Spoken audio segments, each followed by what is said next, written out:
Hello everyone, my name is Gulzar Ahmed and welcome back to ICRA Online CBSE. Today I am going to talk about importance of IITs and NITs in getting a job.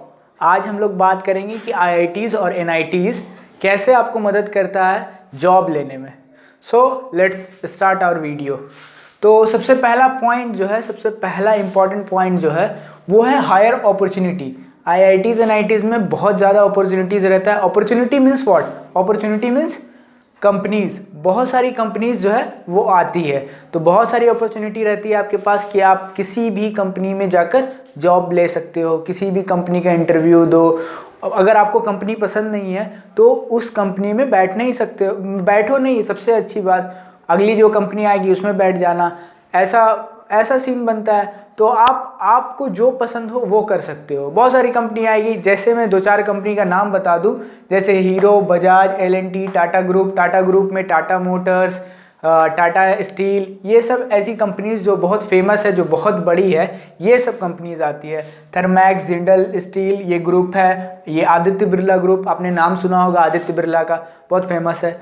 तो ये सब companies आती है. अभी हम लोग का, मैं अभी फाइनल ईयर में हूँ और हम लोग का ऑनलाइन राउंड सारा चला था, सारा इंटरव्यू का सेशन ऑनलाइन था. तो ये सारी कंपनीज आई. लोग एक एक करके बैठते हैं, किसी में नहीं हुआ फिर अगले में ट्राई करते हैं, फिर अगले में ट्राई करते हैं, फिर अगले में ट्राई करते हैं. किसी एक में हो जाना होता है, ऐसा होता है. और लोग एक बार इंटरव्यू दिया, 2 बार इंटरव्यू दिया, 3 बार इंटरव्यू, उस तरीके देते थोड़ा सा एक यूज टू हो जाते हैं और किसी ना किसी में अच्छी कंपनी, बड़ी कंपनी जो होती है उसमें सिलेक्टेड हो जाते हैं. तो ये तो थी मतलब बहुत ही फेमस कंपनी से. L&T बहुत ही फेमस कंपनी है, हीरो मोटोकॉर्प बहुत ही फेमस, बजाज फेमस है, जिंदल स्टील भी बहुत फेमस है, आदित्य बिरला जो बहुत फेमस है, सभी जानता है. तो ये सब फेमस कंपनी, उनके नाम से मैंने लिखे हैं. कुछ कंपनीज ऐसी हैं जिनके नाम भी नहीं जानते, जैसे थर्मैक्स का उतना फेमस नहीं है, लेकिन इंडिया का टॉप लेवल का ये भी कंपनी है. और भी बहुत सारी कंपनी है. तो अपॉर्चुनिटी बहुत ज़्यादा है NITs IITs में, कंपनी आती है. तो चलो सेकंड पॉइंट देखते हैं हम लोग. Less competition. लेस कंपटीशन क्या है? 2 तरह का सिलेक्शन होता है, एक on campus selection end off campus selection.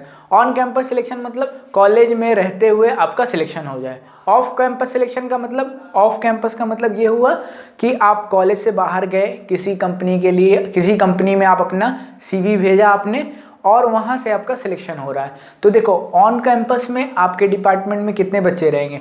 मान लो 100, 110, 120, 150 इसी बीच में रहेंगे, या कम, कभी कभार 100 से कम भी रहते हैं. अलग अलग IITs NITs में अलग अलग टाइप के रहते हैं. किसी में 100 रहता है, किसी में कम रहता है, किसी में 100 से भी ज़्यादा रहता है. तो ऑन कैंपस 100 अगर बच्चे भी हैं, अगर ऑन कैंपस सिलेक्शन होगा तो कंपटीशन कितना होगा? 100 बच्चों के बीच होगा ना. उस पे से आपकी कंपनीज बहुत सारी होगी. मान लो 20 कंपनियाँ आ रही, 30 कंपनियाँ आ रही, 40 कंपनियाँ आ रही.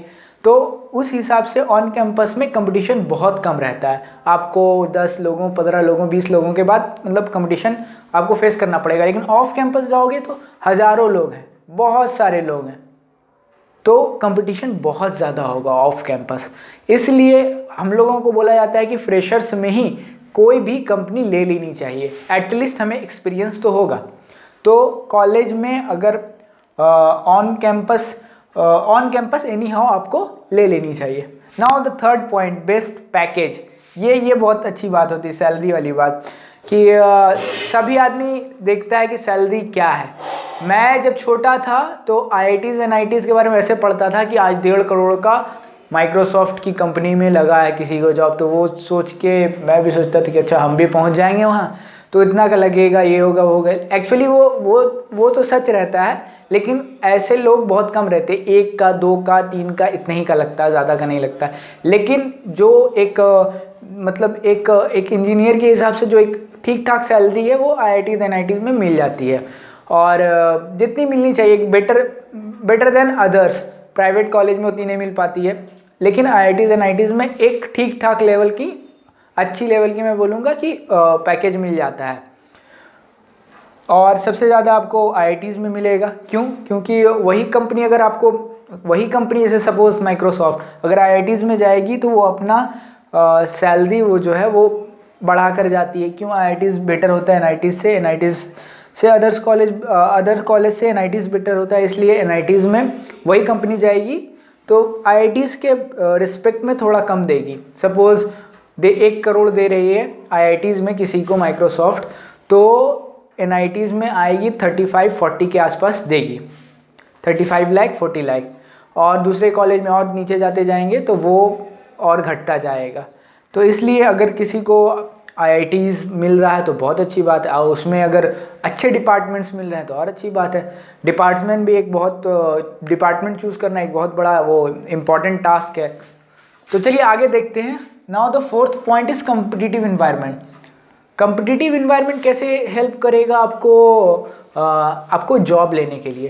तो देखो, लोग हैं ना, बच्चे हैं ना, उसमें गेट और IAS एग्ज़ाम की तैयारी करते हैं। कंपटीशन में मैंने ऐसे लोगों को देखा कि 2nd 3rd ईयर से अच्छे से पढ़ाई करने में लग गए हैं और ज़्यादा कुछ इधर उधर नहीं कर रहे हैं और गेट और IAS की तैयारी कर रहे हैं।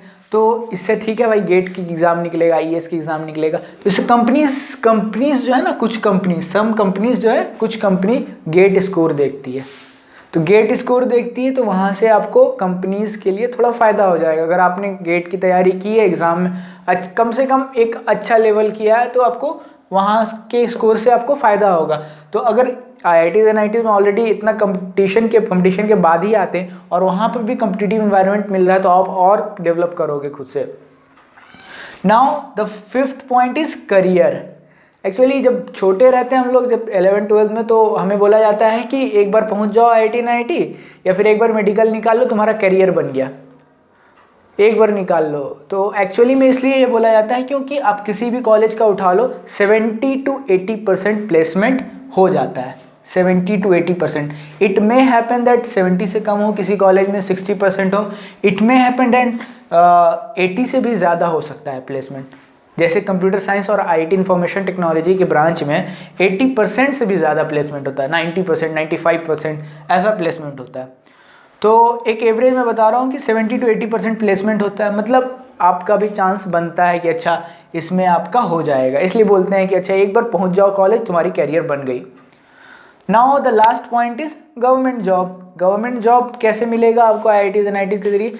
कुछ PSU पब्लिक सेक्टर यूनिट्स आती है जो आपको लाइक ONGC, IOCL, BPSCL ऐसी कंपनीज है, ये सरकारी कंपनियां हैं, ये आपको रिक्रूट करेगी। ये एक्चुअली टॉपर्स को ही रिक्रूट करती है ज़्यादातर। 1-2 टॉपर्स ऐसे रहते हैं जैसे जिसने टॉप किया, और बहुत लास्ट में आती है ये कंपनी जो है ना, बहुत लास्ट में आती है। मीन्स आपका फाइनल ईयर एकदम ख़त्म होने वाला रहेगा तब आएगी, आपको इसके लिए वेट करना पड़ेगा। और ये सब कंपनी है ना शुरुआत में ही आ जाती है।